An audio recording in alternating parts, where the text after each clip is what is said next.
My younger sister, Linda, was expecting a baby. Sadly, the little one had a condition the doctors called birdhead syndrome. As her doctor, I felt I had to suggest ending the pregnancy. After the procedure, she went home and told her husband, Mark, "My sister killed our baby." Mark, who looked a lot like me with a face suited for movies, became enraged.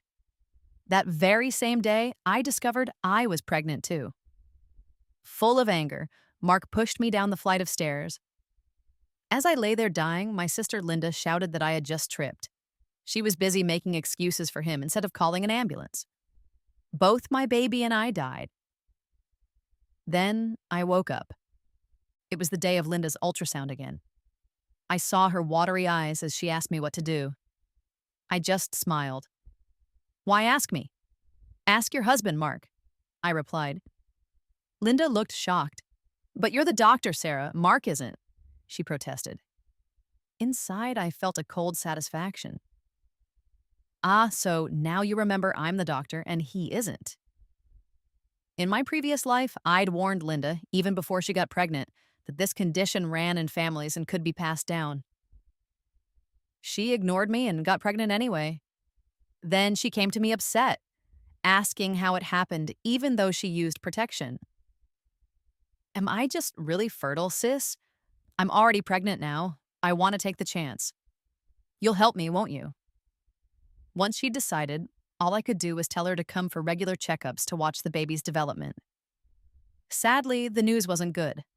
A test on the fluid around the baby showed a problem on chromosome 8. The ultrasound clearly showed the baby's face looked very similar to Linda's. But Linda was happy. She grabbed my hand, talking excitedly. "Sis, he looks just like me, like a little version of me. We both have this special bird-like look. Do you think he could be an actor and earn lots of money?" I was stunned silent for a moment.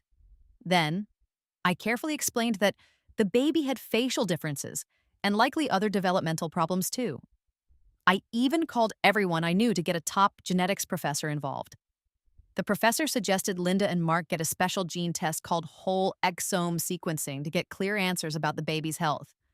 But Mark got furious. He pointed at the professor and yelled, "Tests, tests, always more tests. The simple ones cost over $2,000. The fluid test was $8,000. Now you want something over $10,000? You doctors probably get money back from these expensive tests like bloodsuckers." The professor was very upset, but Mark stormed out, pulling Linda with him. The next day, Linda came back to me crying.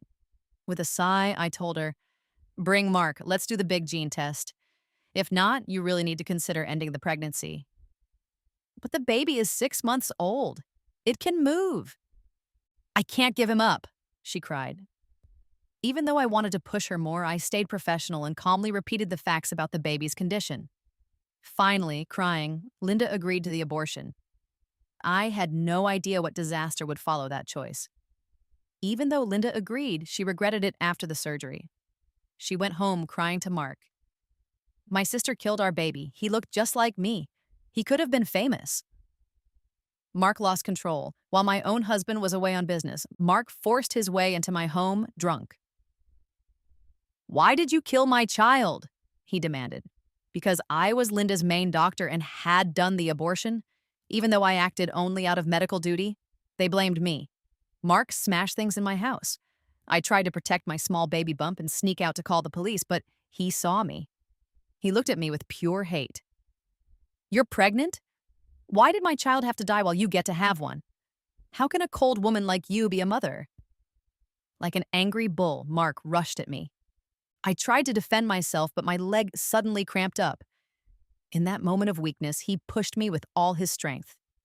I tumbled down the stairs, blood pooled around my legs, and sharp pains shot through my stomach.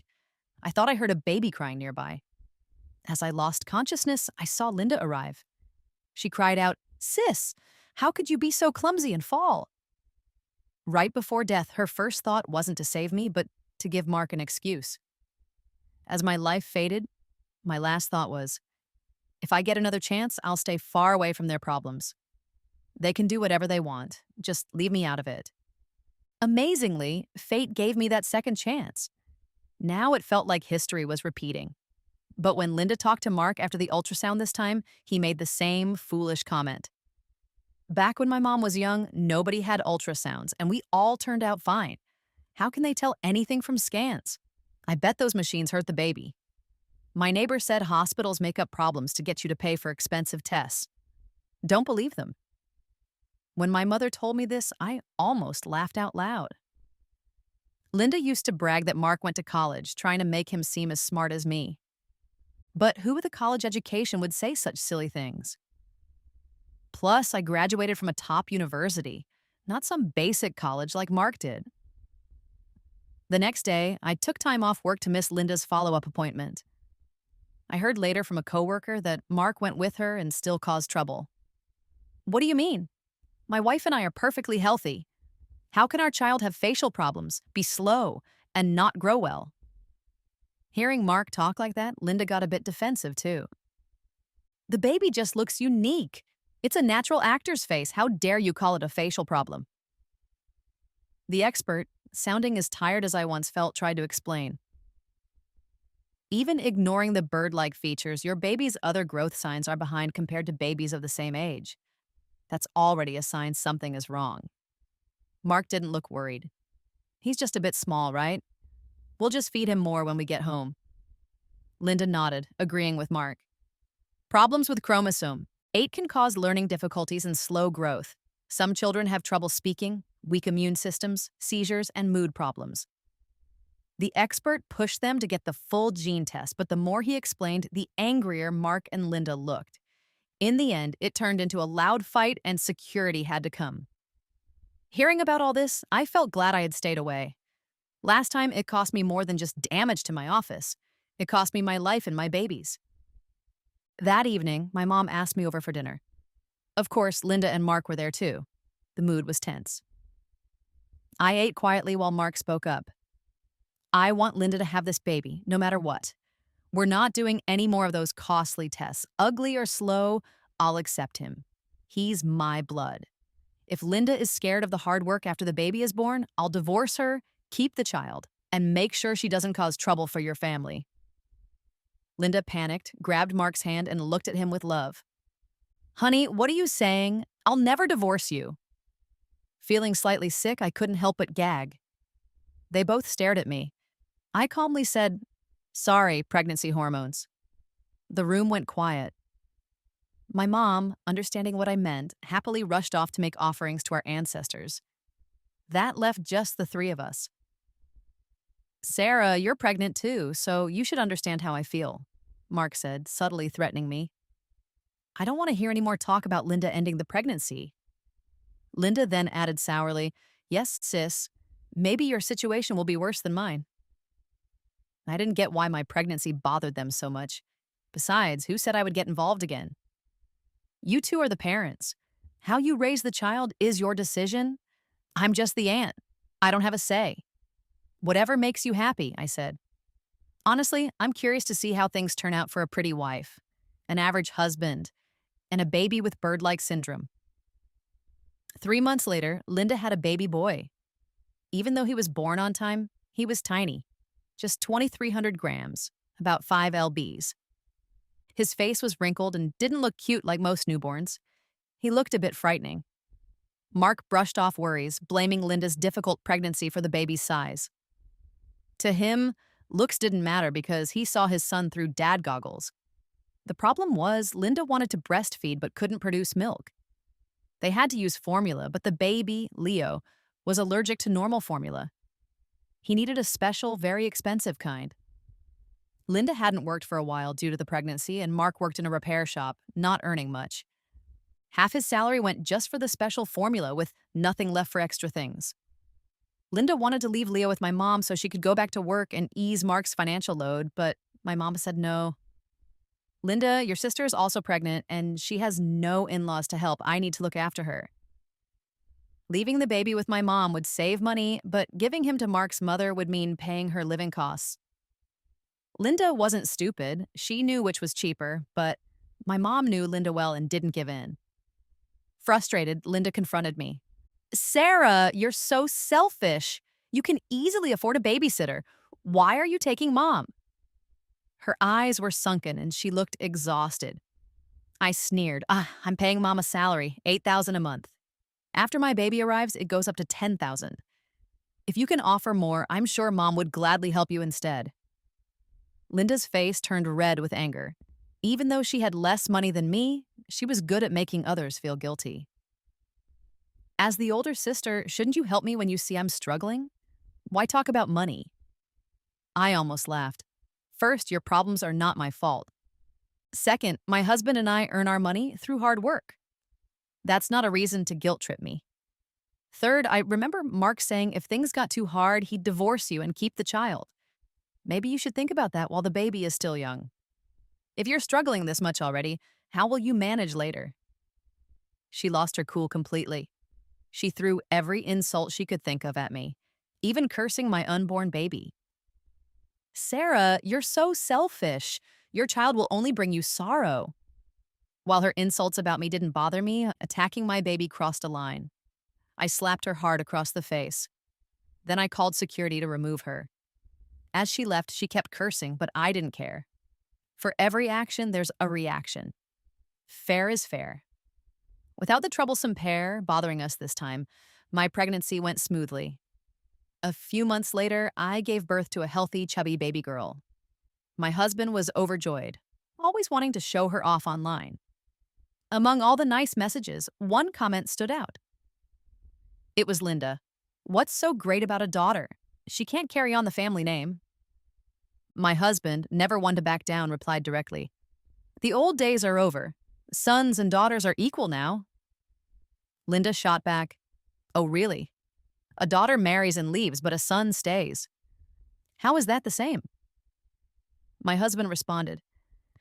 My daughter is lucky enough that she doesn't have to marry unless she wants to. Worst case, we find a son-in-law to live with us. That's much better than someone's unwanted son with bird-like syndrome. Linda was deeply hurt and started complaining loudly on social media. She and Mark hated anyone saying anything bad about their son's appearance.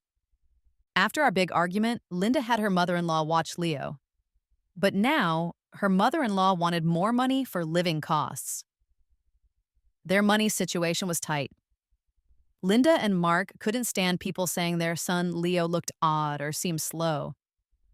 Leo, unfortunately, like Linda, had the bird-like syndrome and developed slower than other kids his age. He rarely responded, even when people tried to play with him. Linda's family was constantly dealing with gossip, making them very defensive and quick to argue with anyone who mentioned their son. When my husband's comment hit a sore spot, my mom's phone started ringing with angry calls from Mark. After hanging up, my mom told my husband off.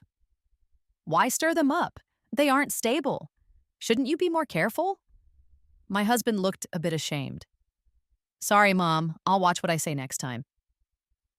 Our daughter's 1-month celebration was a big party.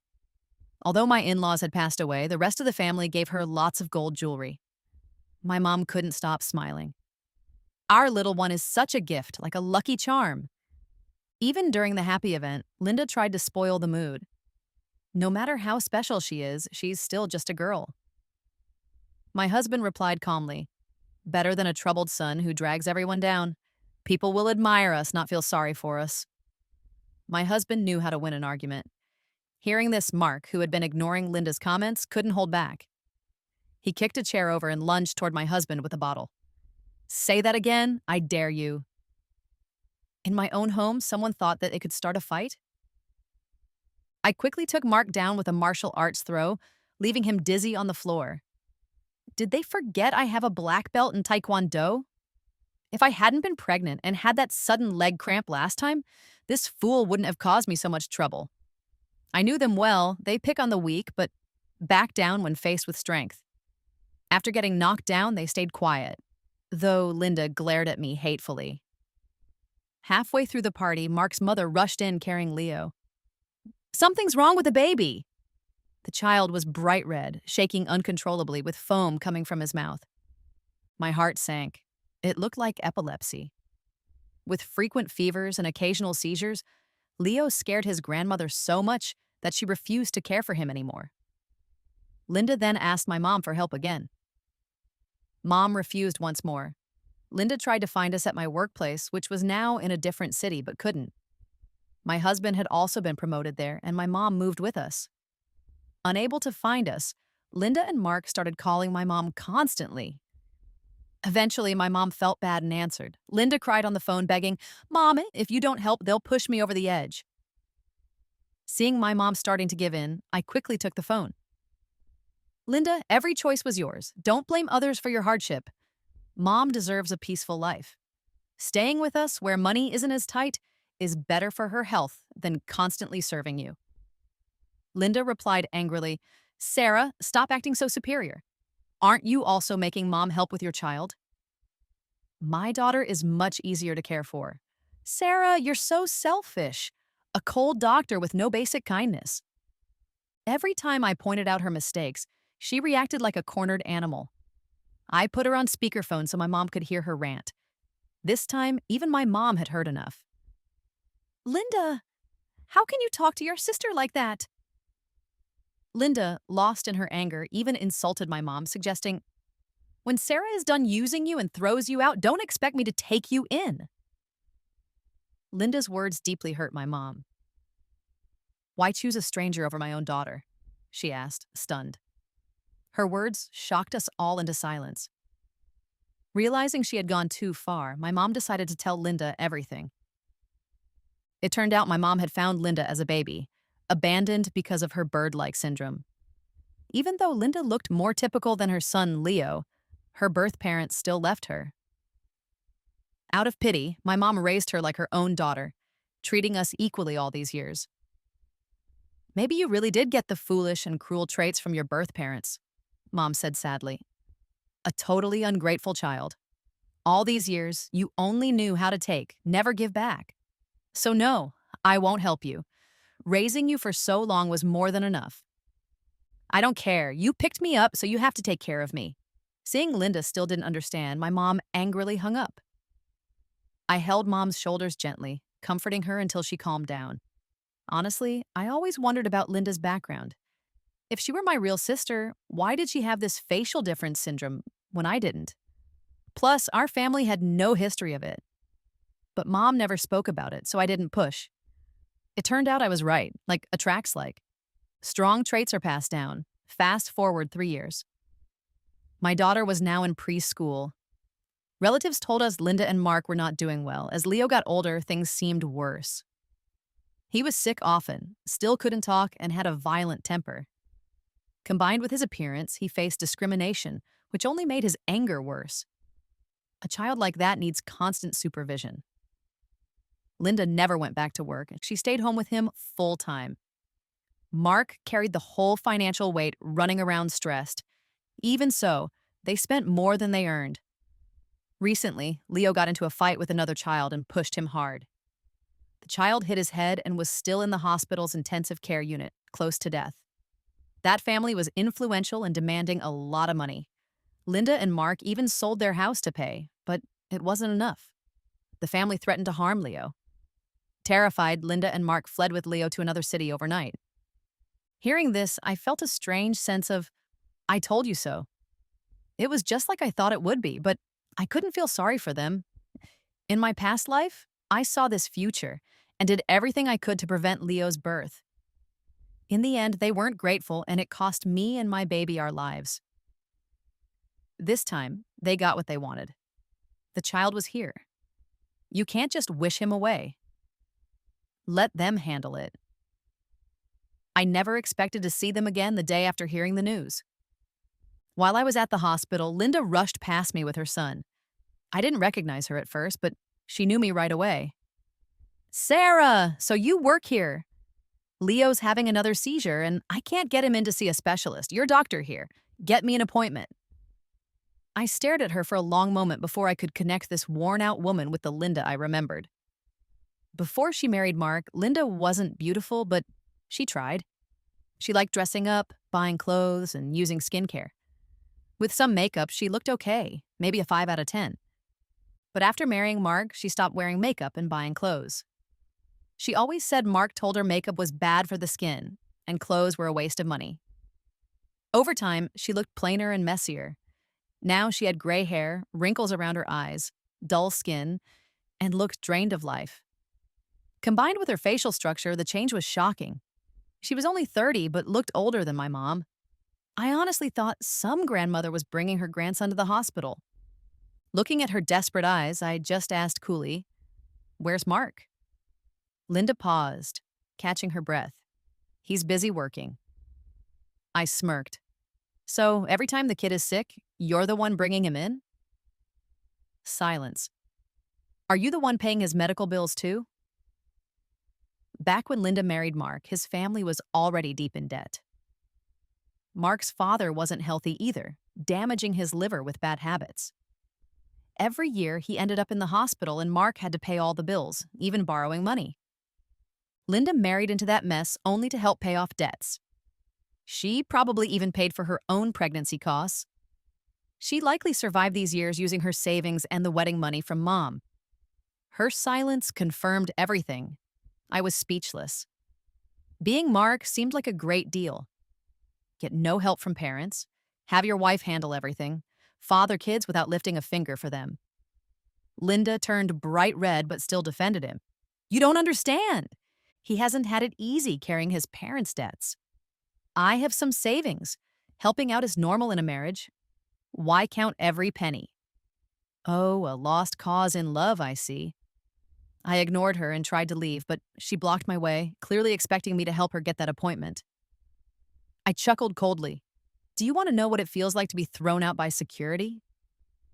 That same afternoon, her husband showed up while I was seeing patients. Mark came in swinging a wrench, slamming it onto my desk and scaring everyone. I crossed my arms, calmly watching his outburst. "You upset my wife. Do you know how much she cried?" I shot back. "And you just assume it's my fault? Maybe she's crying about her unhappy life and her useless husband." That hit a nerve. Furious, Mark charged at me with the wrench. Knowing he couldn't win, I gave him a quick kick. Mark fell face first, his teeth hitting the wrench, filling his mouth with blood.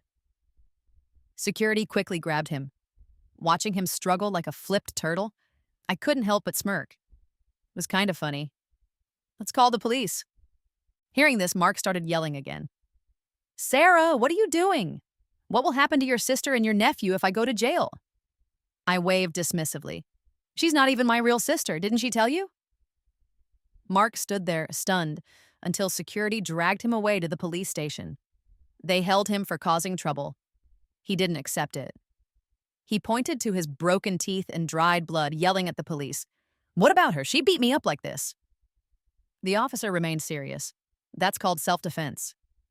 Linda finally arrived with Leo. Seeing Mark hurt, she immediately started fussing over him. My husband arrived around the same time. He's great at sarcasm. "Well, well, look who it is. My sister-in-law and her husband who finally grew up.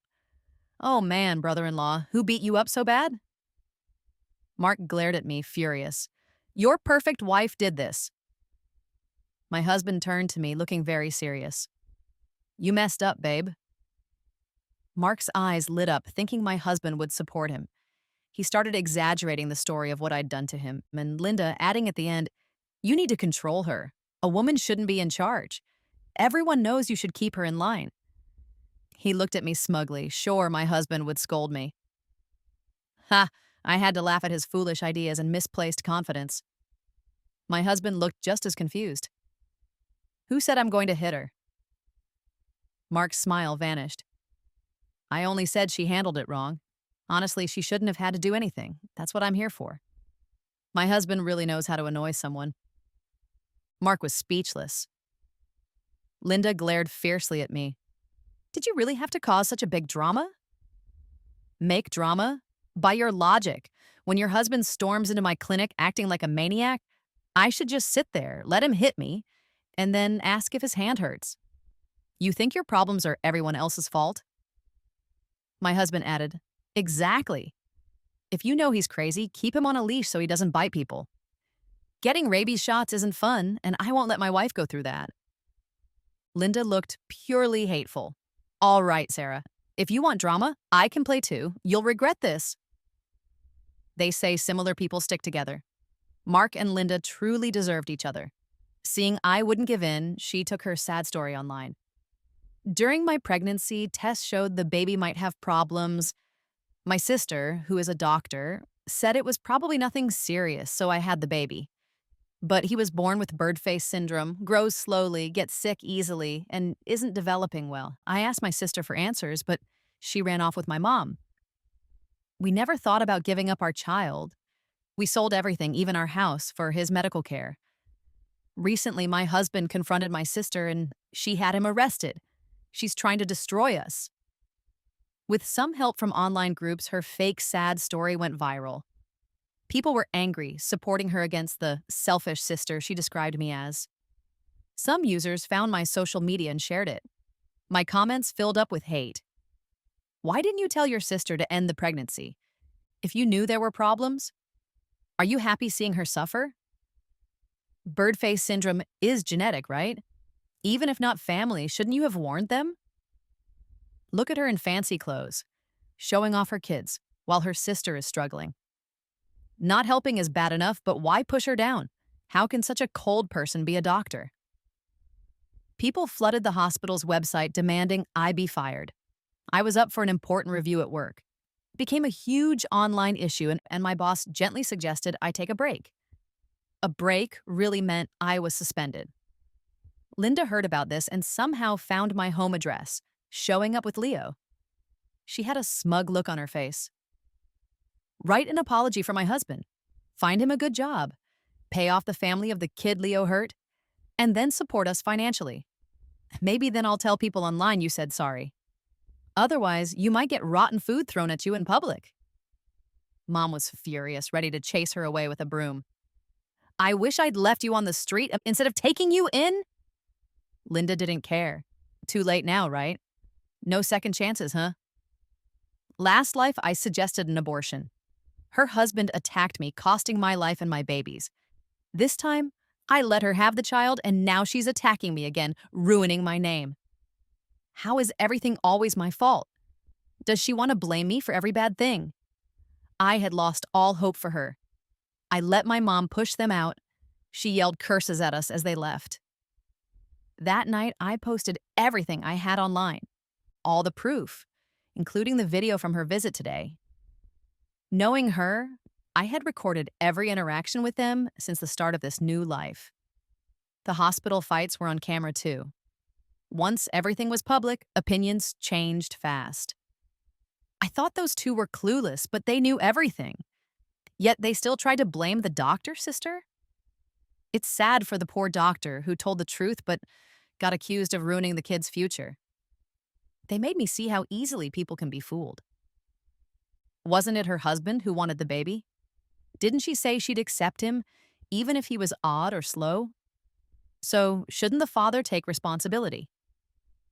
Didn't you see? This woman is all about true love. From pregnancy to raising the child, she paid for everything. The husband just provided the seed. So the fuss is just because the sister is doing well and they want her money.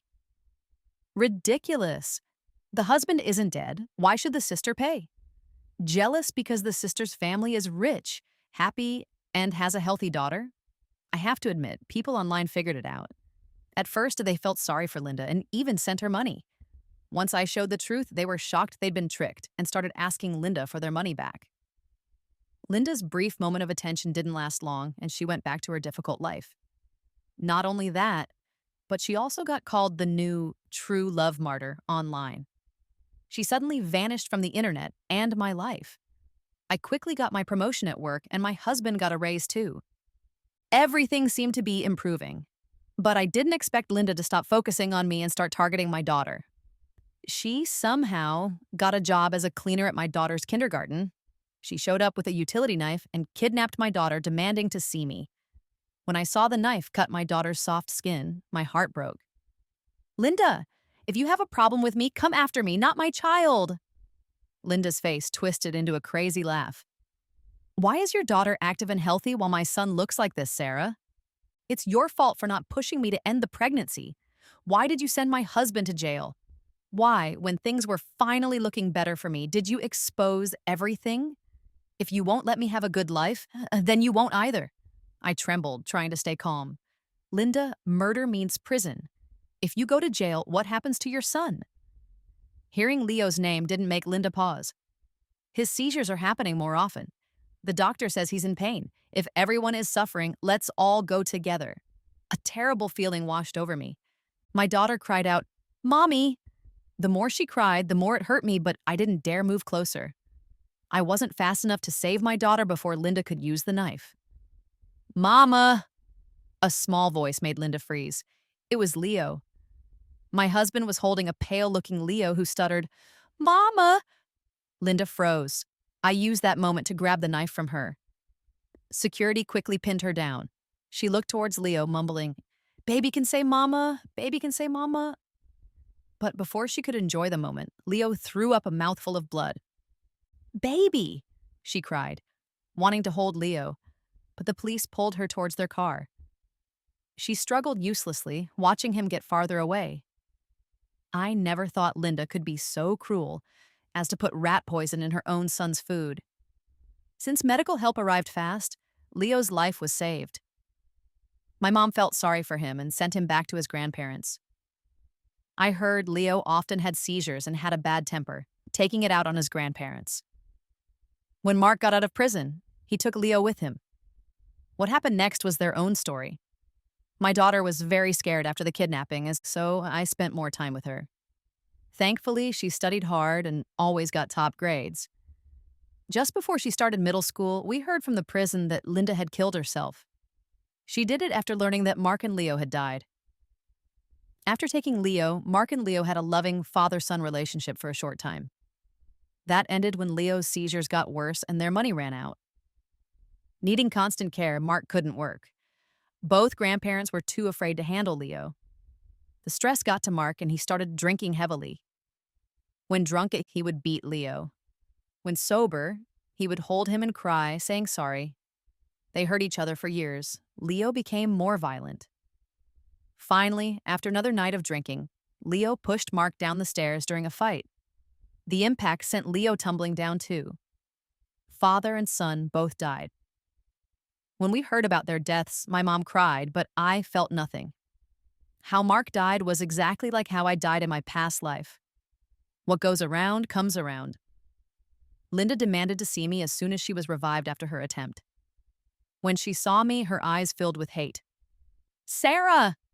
Why didn't you help me end the pregnancy with Leo?" This didn't sound like the Linda from this life. Her next words proved it. "Did you know?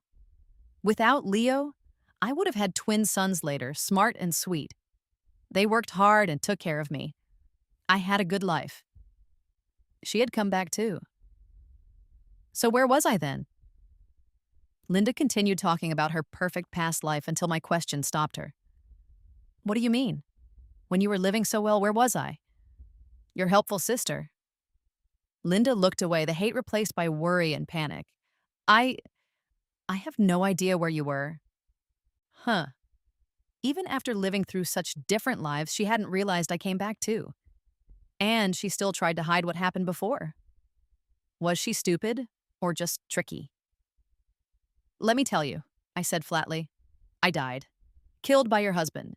All because I helped you with the abortion." Linda's tense face broke. Anger and madness filled her eyes again. "No wonder you came back too." Linda looked at me. "Are you happy now?" I shook my head. "In my past life, I tried my best to help you two avoid disaster, but you blamed me, and I ended up dead with my baby. In this life, I respected your choices and stayed out of it. I didn't expect you'd still mess up your life and blame me again. People can't have everything, right? I just let you choose the path you wanted in the past life. How you live is your choice. It has nothing to do with me." As I left, I heard Linda laughing and crying behind me. She cursed me, then cursed my mom, blaming Mom for not letting her die as a baby. "How much better it would have been," she cried. "She could have avoided a life of pain." What a strange twist. God let her be reborn with memories, but only after everything was already decided. Was it a chance for Linda or her punishment? After all, nothing hurts more than losing something after you've had it. That night, I had a dream. In the past life, after I died, There were no cameras, so they never found out who pushed me. And with Linda, my sister, saying I fell by accident, Mark got away with it completely. Just like she said, she really did have talented twin sons and lived happily. On the other hand, my husband was destroyed by my death. He lost his job, wandered around confused, and eventually became mentally ill and homeless. One day, while wandering, he saw Linda's family. She didn't recognize him and even pulled her kids away from him like he was dirty. He froze to death on a snowy night. Linda never thought about my mom after her life improved. My mom, having lost her real daughter and being abandoned by her adopted one, ended up alone in her old age. I woke up with tears on my face. I couldn't help but touch my husband's sleeping face. His warmth told me it wasn't a dream, and his snoring reminded me that none of that terrible past had happened this time. Thank goodness. Later, I heard Linda got out of prison but then disappeared. After the kidnapping incident, I signed my daughter up for self-defense classes, and she became quite skilled over the years. One day she came home from school saying a crazy woman tried to grab her, but she handled it. I had a feeling it was Linda. I never expected her to be so persistent. Before I could do anything, my daughter came back and told me the crazy lady was picked up by a van with no license plates and driven suspiciously into an alley. Looks like someone took Linda. She attracts trouble. I didn't plan on saving her. After finishing college, my daughter became a doctor. She uses Linda's story to advise mothers whose unborn babies have problems, helping them make difficult choices and advocating for healthy births. It's a hard job, but she stuck with it. My husband and I took my mom traveling whenever we could. One day, passing through a small village, we saw a woman being beaten. My mom couldn't bear it and wanted to help. The woman seemed to recognize us, desperately trying to crawl towards us. But I pulled my mom away without looking back. Some people aren't worth saving. Her cries faded as we continued on our long journey, not stopping for those who don't deserve help.